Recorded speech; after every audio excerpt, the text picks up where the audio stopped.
কালি দুলীয়াজান থানাৰ অচি এখন প্ৰেম পত্ৰ পঠিয়াইছে ভয় ভয় খুৱাব বিচাৰিছে নি বাৰু মোৰ দেউতা 127 বাৰ জেললৈ গৈছে মই সবাৰ জেললৈ গৈছো হা আৰু আমাক ভয় খোৱা কিবা লাভ আছে নি জাতীয়তাবাদ আমাৰ তেজে তেজে আছে বীৰ লাচিত থানাৰ প্ৰত্যেক সৈনিকৰ গাত জাতীয়তাবাদ আছে আৰু বাঘ আৰু বীৰ লাচিত থানাৰ কোনো সৈনিকে ঘাঁ নাখায় এইটো কথা অসম পুলিচে জানি থব মাৰিব পাৰিব আপোনালোকে আমাক গুলিয়াব পাৰিব তাতকৈ বেছি একো কৰিব নোৱাৰে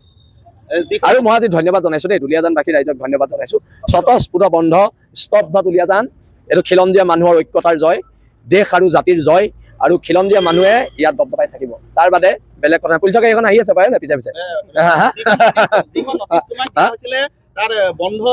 সেই নটিচখন মই প্ৰেম পত্ৰ বুলিয়ে ধৰিছো মই পঢ়াই নাই এনেকুৱা নটিচ ঢেৰ আহিলে মোলৈ এনেকুৱা নটিচ মোলৈ ঢেৰ আহিলে মই এইবিলাক নটিচক শৃংখল চলীয়া কেয়াৰ নকৰে আৰু প্ৰয়োজনত জেল মাক কৈ আছো 3 মাহমান ঘৰলৈ নাহিব পাৰোঁ কৈ থৈ আহিছো ঘৰত ইমানৰ কথা ভাবিবলৈ কি আছে যি হয় দেখা যাব যুদ্ধ যুদ্ধ আৰু প্ৰতিবাদ কিমান পৰ্যায়লৈকে ভাবিব মই সেইটো কথা কৈ দিছো ইয়াত আমি খাৰু পিন্ধি বহি থকা নাই কথা ইমানেই